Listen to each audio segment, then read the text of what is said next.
Bismillahirrahmanirrahim. Al-Fatihah terhadap Mustafa Muhammad sallallahu alaihi wasallam wa ala alihi wa ashabihi wa dzurriyyatihi. Bi anna Allah ya'li darajatihim al jannah wa yanfa'una bi asrarihim wa anwarihim wa bi barakatihim fi dunya wal akhirah. Al-Fatihah. A'udzu billahi minasyaitonir rajim. Bismillahirrahmanirrahim. Alhamdulillahi rabbil alamin arrahmanir rahim maliki yaumiddin. Iyyaka na'budu wa iyyaka nasta'in ihdinas siratal mustaqim siratal ladzina an'amta 'alaihim ghairil maghdubi 'alaihim waladdallin amin. Bismillahirrahmanirrahim.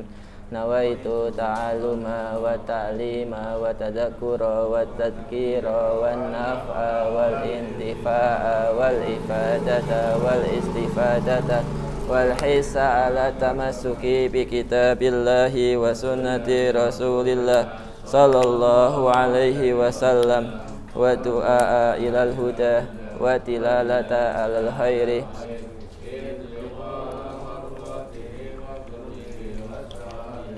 husnil khatimah ma'al lutfi wal afiyah wa salahil akibah. Bismillahirrahmanirrahim.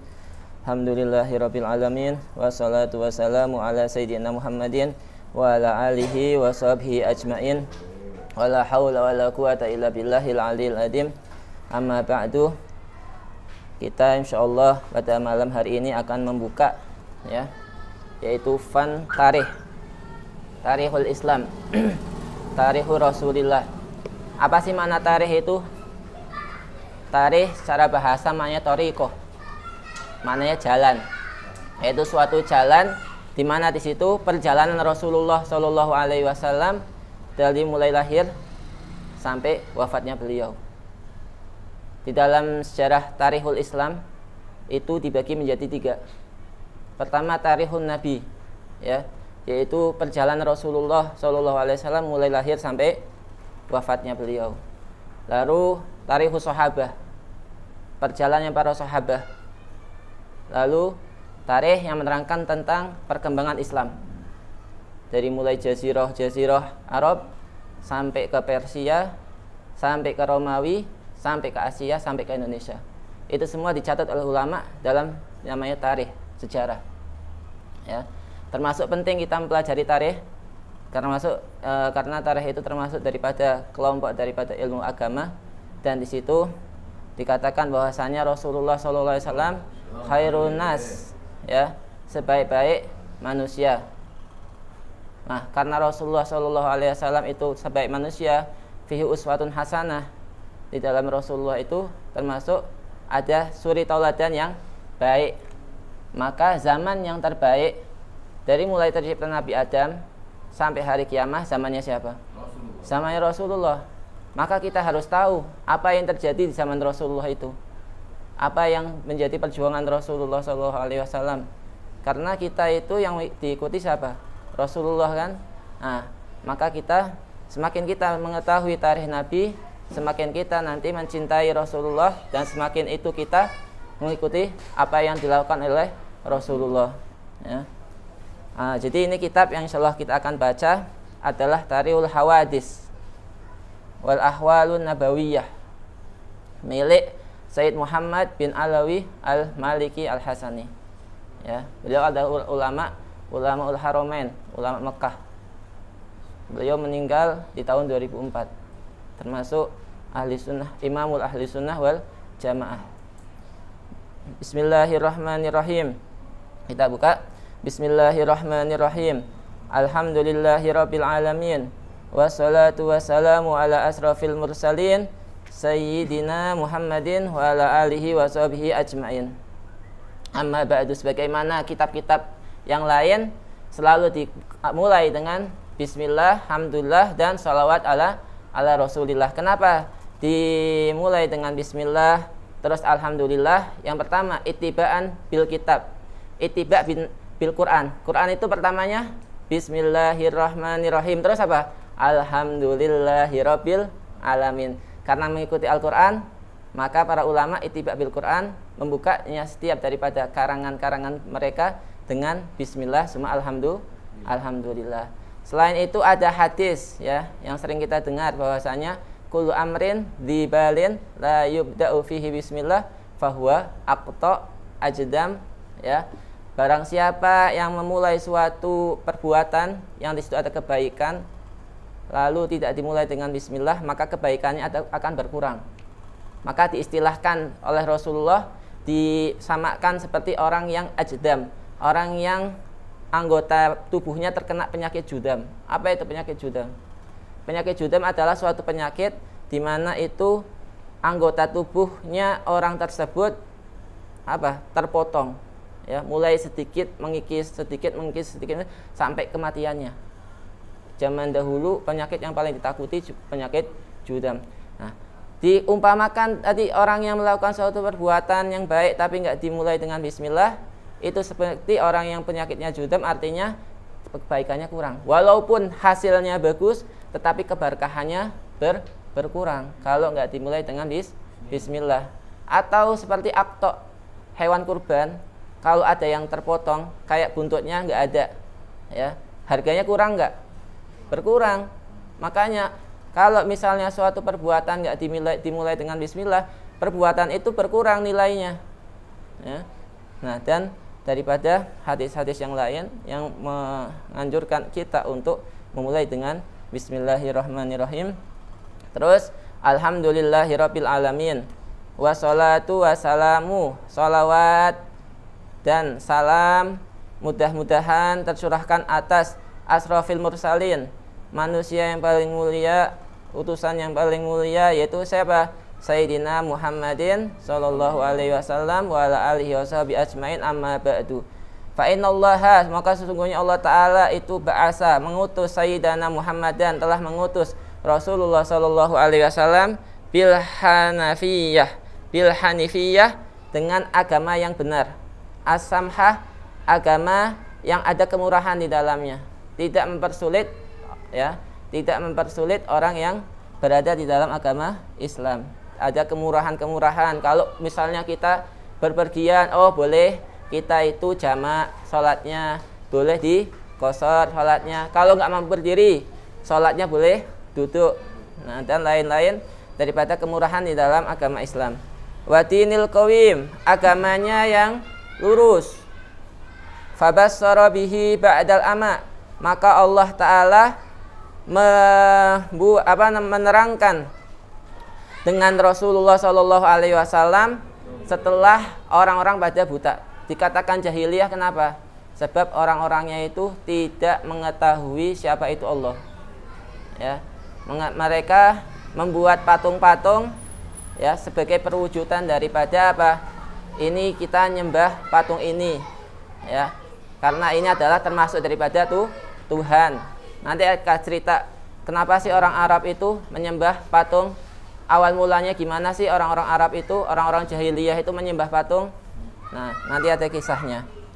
Wahada, ya, wa kasyafa bil huma, dan Allah membuka daripada dengan sebab Rasulullah al-huma. Apa itu al-huma? Penutup. Mereka itu orang yang tertutup daripada agama.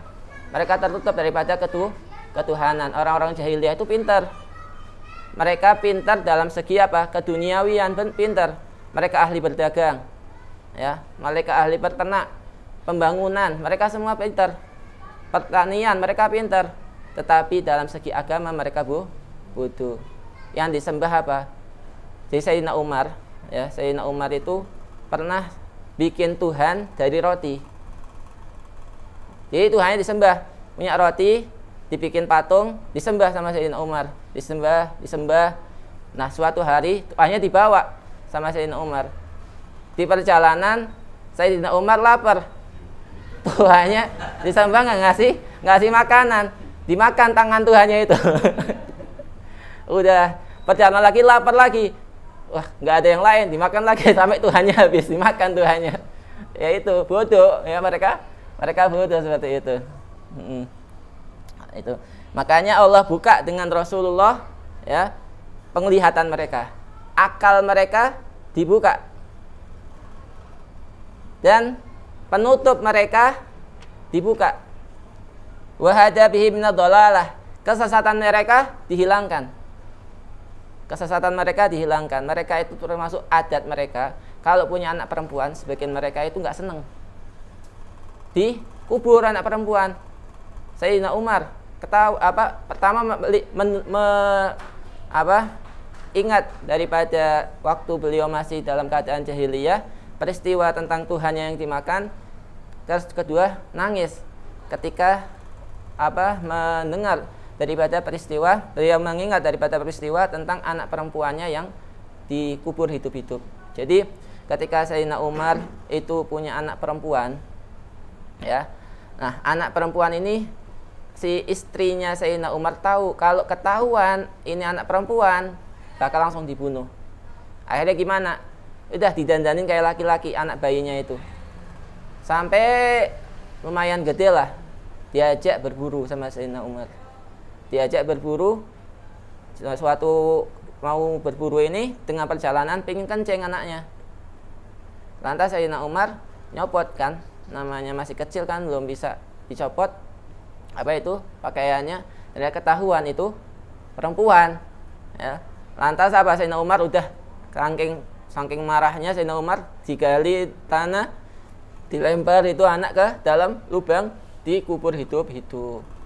Itu daripada kesesatan-kesesatan, dan masih banyak lagi kesesatan-kesesatan daripada zaman jahiliyah ini. Wa atahul khalqal adima, maka dan Allah Ta'ala telah mendatangkan dengan Rasulullah Sallallahu Alaihi Wasallam al khalqal adima wal qalbal salim, dan mendatangi Rasulullah Sallallahu Alaihi Wasallam banyak orang-orang yang hatinya selamat. Jadi orang-orang Islam itu hatinya yang selamat. Karena kefasikan terbesar, ya, kefasikan terbesar dari semua perbuatan dosa itu adalah kufur. Ya. Orang kafir itu orang yang kefasikannya paling besar di antara.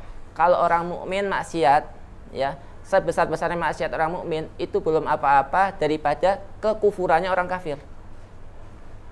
Ya, sehingga sebagian riwayat ketika nanti di akhir zaman manusia itu dihisab, sebagian riwayat mengatakan amal perbuatan orang kafir ikut dihisab. Seandainya orang kafir itu menafkahkan semua hartanya untuk orang miskin selama hidupnya di dunia, nanti di akhirat dinampakkan oleh Allah Ta'ala kebaikan-kebaikan orang-orang kafir itu, lantas ditaruh di timbangan sebagian yang kanan.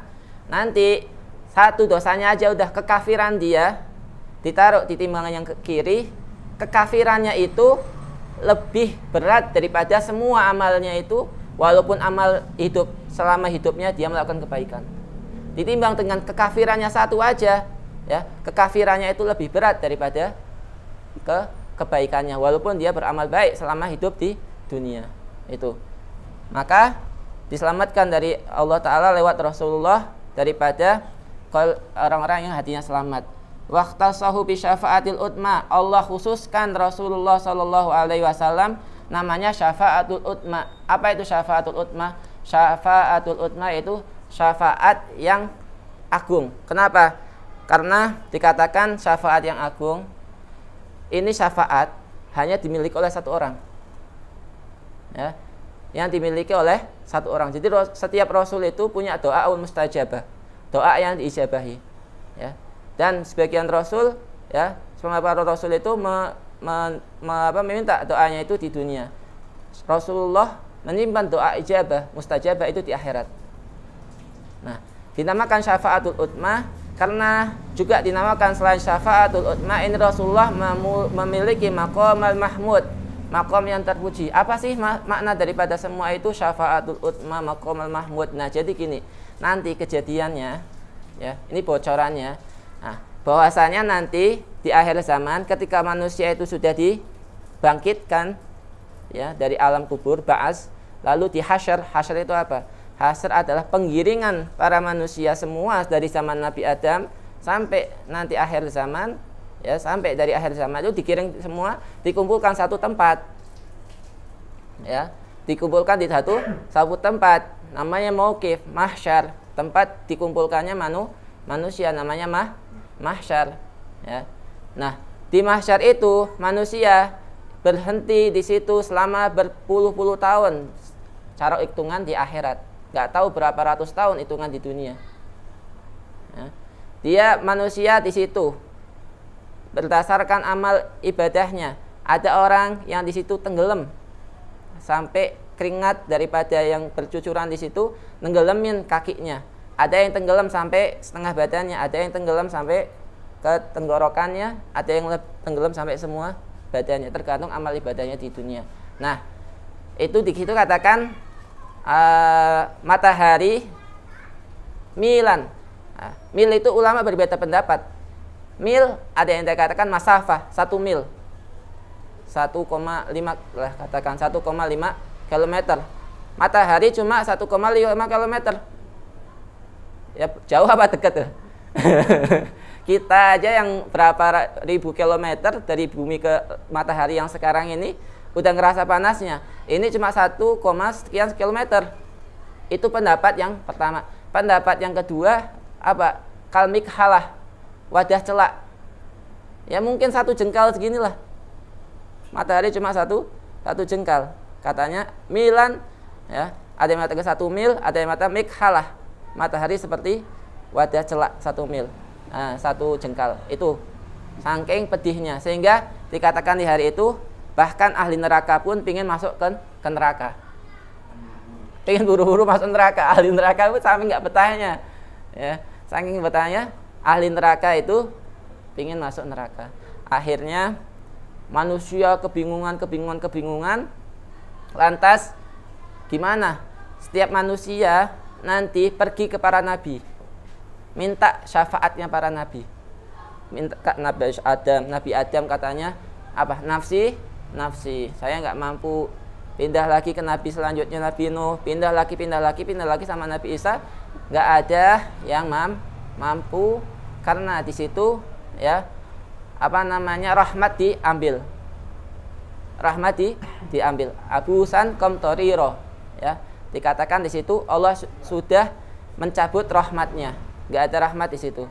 Lalu semua manusia datang ke Rasulullah untuk meminta syafaat. Nah, Rasul mengatakan analaha. Nah, itu insya Allah saya bisa syafaati, minta syafaat sama Allah Ta'ala. Lantas namanya fasul qodok. Habis dari itu manusia digiring untuk sesuai daripada pertimbangan amalnya. Namanya fasul qodok. Ini namanya syafaatul utma. Syafaatul utma yaitu di mana syafaat ini merasakannya semua makhluk. Gak hanya orang mukmin, orang kafir pun merasakannya. Atau disebut juga maqamal mahmud. Kalau kita misalnya habis adzan kan doa ya. Wab'asul maqamal mahmudal ladzi wa'adda. Nah, arti maqamal mahmud itu apa?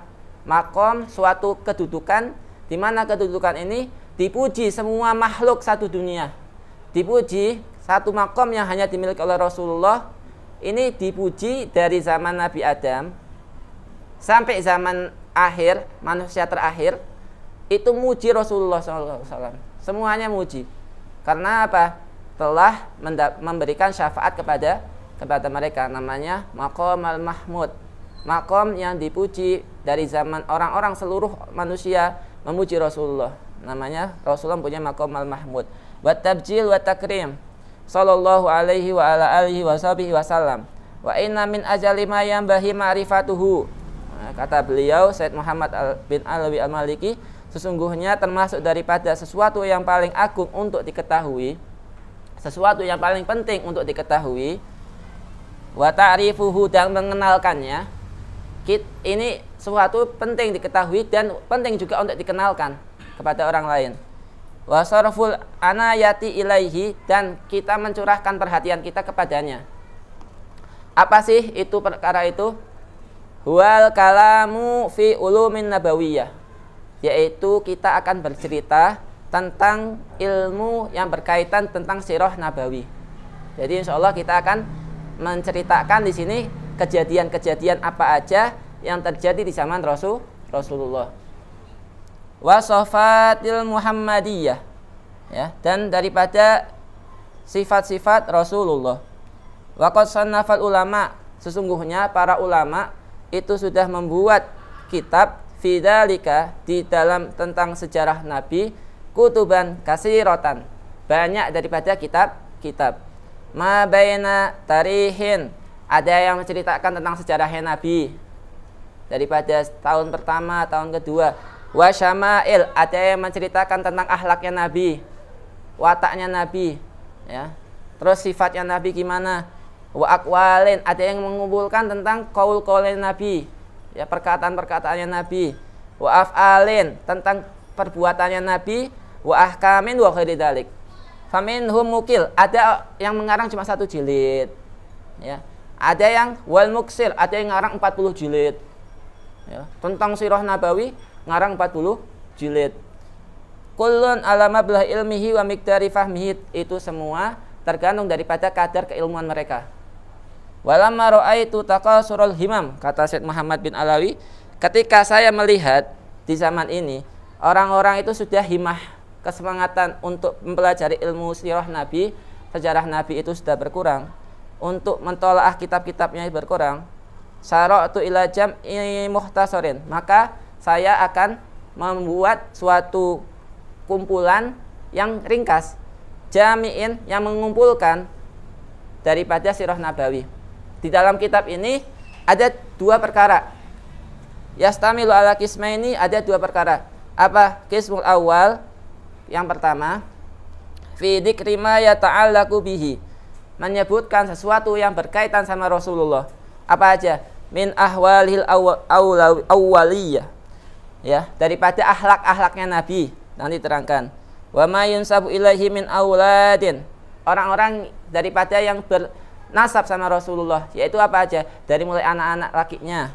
Wa banatin, anak perempuannya Rasulullah disebutin. Wa zaujatin, istrinya Rasulullah bakal disebutin. Wa a'mamin, paman-pamannya Rasulullah. Wa ammatin, bibi-bibinya Rasulullah. Wa murdiatin, siapa aja yang menyusui Rasulullah bakal disebutin. Wa ikhwanin wa akhwatin naradha'ah, jadi saudara-saudara dari susuan Rasulullah disebutin. Wa mawali, siapa aja budak-budaknya Nabi. Wa khadamin, pembantu-pembantu Nabi. Wa hurasin wa kutabin, tukang catatnya Nabi siapa. Wa kutubin, dan kitab surat-suratnya Nabi kepada para raja-raja nanti disebutin di sini. Wa rusulin wa umara.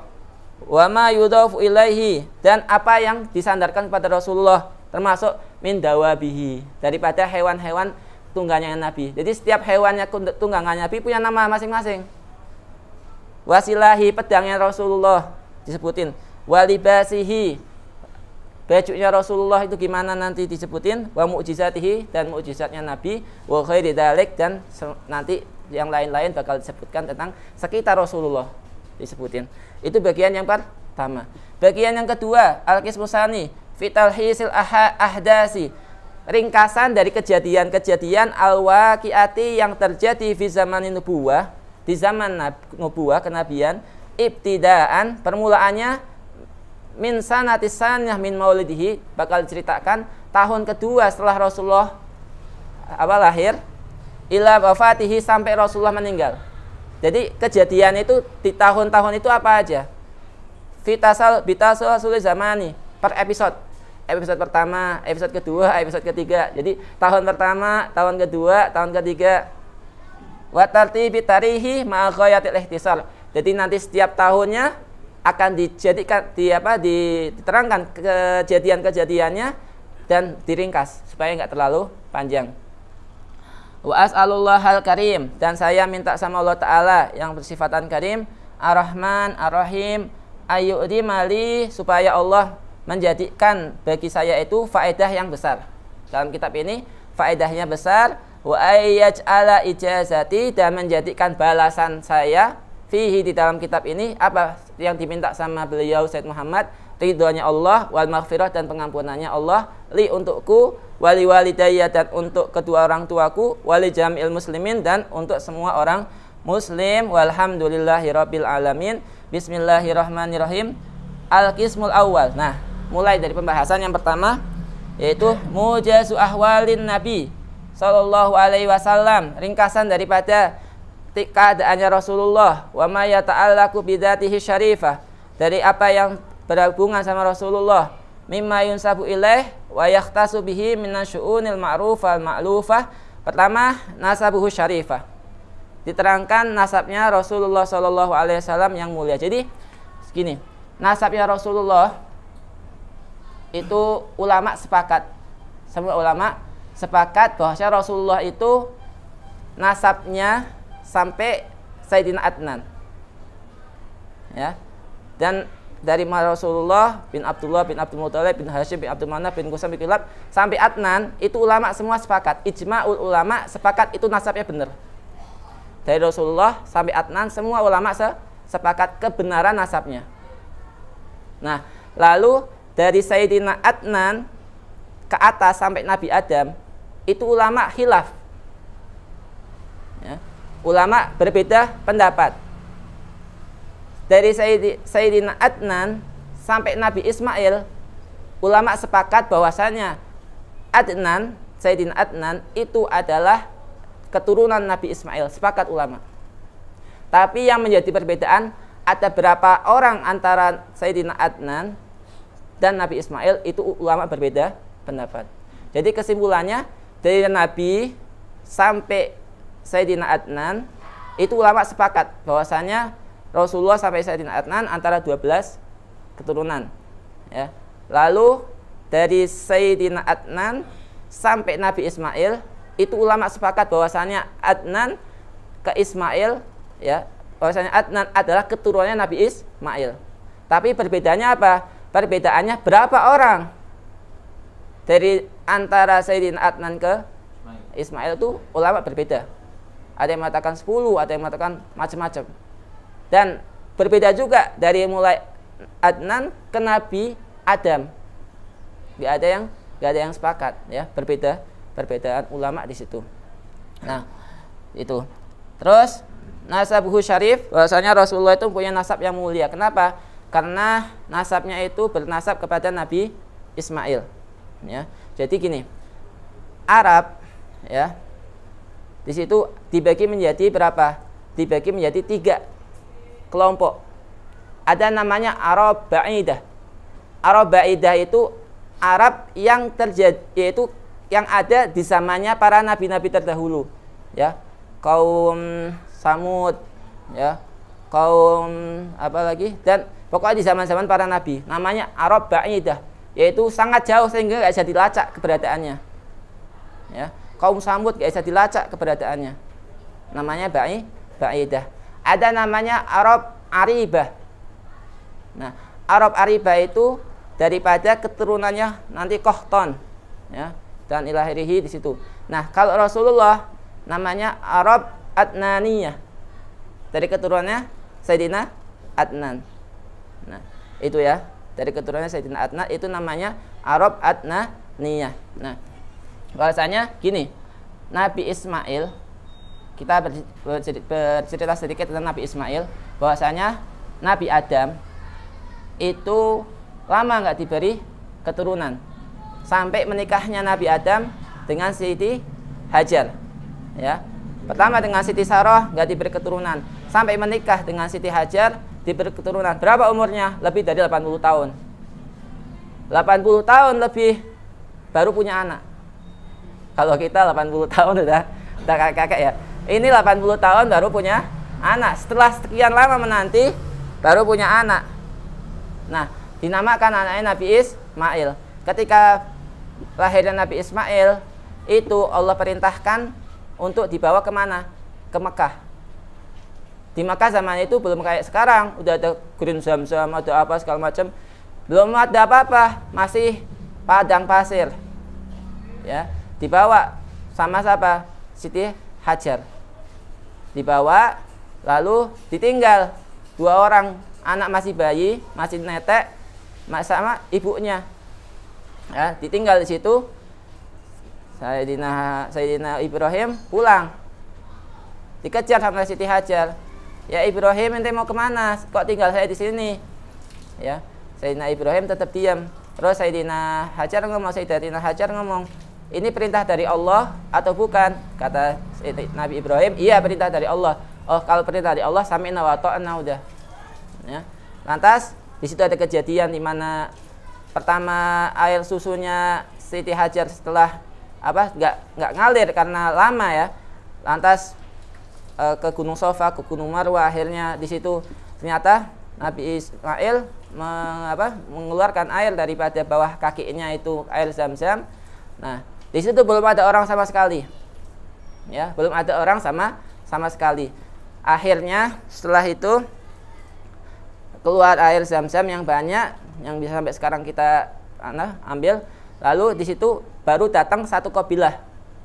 Ya, satu kabilah namanya Bani Jurhum.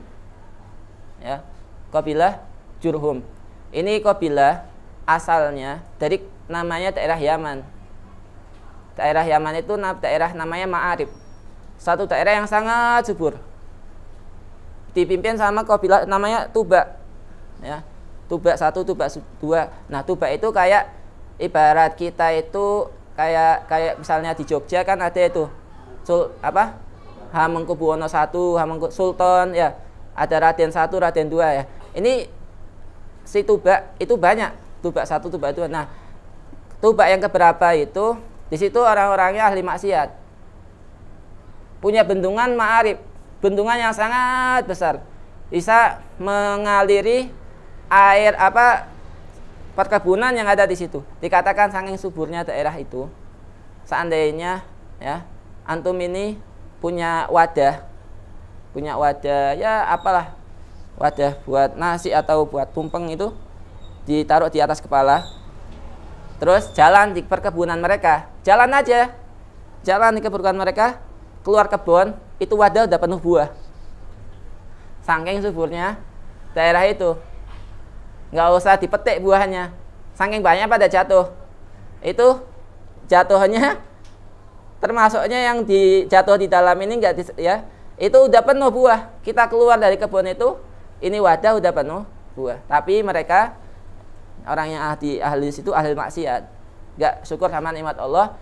Satu malam semua kebunnya hancur. Kok bisa? Bendungannya jebol. Jadi daerah kering. Ya, daerahnya kering. Akhirnya karena kekeringan mereka pindah, mau nggak mau. Ya. Kabilah Jurhum ini pindah bencar ke segala arah, termasuk sebagian mereka arahnya ke Jazirah Arab, ke Hijaz. Sampai di situ bertemu sama Sayyidah Hajar, minta izin sama Sayyidah Hajar, boleh enggak saya nginap di sini? Boleh. Akhirnya jadi suatu suku lah, dari perkumpulan di situ, masyarakat berkembang. Nah, Sayyidah Nabi Ismail menjadi termasuk yang dianggap di situ daripada suku-suku mereka semua. Lalu setelah itu jadi berkembang besar ya. Nabi Ibrahim datang lagi di situ dan 100 tahun kemudian lahir Nabi Ishak. Jadi jarak di dalam suatu riwayat, jarak antara Nabi Ibrahim sama Nabi Ishak itu 100 tahun ya. Nah, lalu Nabi Ibrahim datang, terus bangun lagi Ka'bah yang pernah hancur di zamannya Nabi Nuh kan, ada taufan, ada banjir, itu Ka'bah diangkat. Nah, sisa bangunan itu dibangun lagi sama Nabi Ibrahim. Lantas orang di situ syariat Islam, syariat Nabi Ismail. Setelah sekian lama ya, mulai berubah. Apa perubahan pertama? Yaitu ada namanya orang Amr bin Luhai. Ini orang luar biasa baiknya. Saking baiknya dia itu kalau sedekah ya 10.000 pakaian dikasihkan ke orang-orang ahli Mekah. 10.000 makanan secara percuma dikasihkan ke ahli Mekah. Orang Mekah itu paling senang sama namanya Amr bin Luhai. Semua yang diomongin sama Amr bin Luhai dianut sama orang ahli Mekah pada zaman itu. Pada suatu hari Amr bin Luhai ini melakukan suatu perjalanan. Ya, melakukan suatu perjalanan. Di situ menemukan satu daerah orang-orangnya nyembah berhala. Terus ditanya sama Amr bin Luhai, "Apa yang kalian lakukan?" Kata mereka, "Kami nyembah berhala. Setiap daripada kami nyembah berhala ini hujan turun." Ya. Hujan turun. Nah, namanya di daerah Arab hujannya turunnya jarang, setahun sekali. Ya, kadang ya setahun sekali, kadang 2 kali, nggak tentu. Ini Amr bin Luhai ngomong, boleh enggak tak bawa? Ya, boleh enggak ini satu patong itu saya bawa? Kata Amr bin Luhai. Oh, boleh, silahkan. Dibawa sama Amr bin Luhai. Ditaruh di samping Ka'bah. Ditaruh di samping Ka'bah. Namanya patungnya Hubal. Akhirnya nyuruh orang-orang untuk nyembah patung ini. Namanya ya ibarat kata orang sudah di ini ya, sudah dikasih nafkah, sudah dikasih pada nurut. Iya. Sudah dikasih lulus nurut, nyembah Hubal. Ya. Dan lain-lain. Mulai dari itu sedikit demi sedikit penyembahan berhala-berhala. Sampai setiap rumah punya berhala. Jadi mereka itu ya, di setiap rumah mereka itu membuat berhala. Untuk apa berhalanya? Jadi kalau mereka mau pergi, ini berhala diusap, ya, supaya selamat. Ini berhala diusap. Kalau udah pergi, udah datang lagi, berdua diusap lagi, udah nggak tahu. Yang mereka lakukan seperti itu. Nah, lama kelamaan mulai melenceng. Yang tadinya sesuai dengan agama Nabi Ismail, di zamannya Amr bin Luhai, mereka orang-orang sudah mulai nyembah berhala, ya. Termasuk ada berhala di situ yang disembah Raksih. Ini berhala, ada 2 orang, ya, pacaran di depan Ka'bah. Pacaran di depan Ka'bah, sampai zina di depan Ka'bah. Diadab sama Allah Ta'ala jadi batu, ya. Jadi batu, dua orang ini jadi batu. Itu disembah masih sama mereka, disembah saking udah otaknya komplit gitu. Itu insyaallah. Nah, nasab beliau akhirnya diutuslah Rasulullah sebagai meluruskan lagi agama Nabi Ismail yang telah ditinggalkan oleh mereka. Sayyidina Muhammad sallallahu alaihi wasallam ibnu Abdillah. Beliau adalah anak daripada Sayyid Abdullah, ya. Nah, kisah banyak daripada Sayyid Abdullah, ya. Beliau menikah dengan Sayyidah Aminah, lalu pergi ke daerah untuk tujuan berdagang di daerah Syam, ya. Lantas di daerah sebelum melakukan perjalanan berkunjung dulu di Madinah, karena di situ ada ahwalnya, ada saudara dari ibunya Sayyid Abdullah. Tapi ketika beliau ada di kota Madinah, Allah kasih sakit yang parah sehingga meninggal di kota Madinah. Dikatakan Rasulullah itu Ibnu Dabihan. Apa artinya Ibnu Dabihan? Anak dari 2 orang yang akan disembelih. Pertama dari Sayyidina Ismail, yang kedua adalah Sayyid Abdullah, yang insya Allah saya ceritakan daripada pertemuan yang akan datang. Untuk sekian, untuk pertemuan ini kita tutup dengan bacaan Al-Fatihah. Ila hadratin Nabi Muhammad sallallahu alaihi wasallam. Al-Fatihah. A'udzubillahi minasyaitonirrajim. Bismillahirrahmanirrahim. Alhamdulillahirabbil alamin. Arrahmanirrahim. Maliki yaumiddin. Iyyaka na'budu wa iyyaka nasta'in. Ihdinas siratal mustaqim. Siratal ladzina an'amta 'alaihim ghairil maghdubi 'alaihim waladdallin.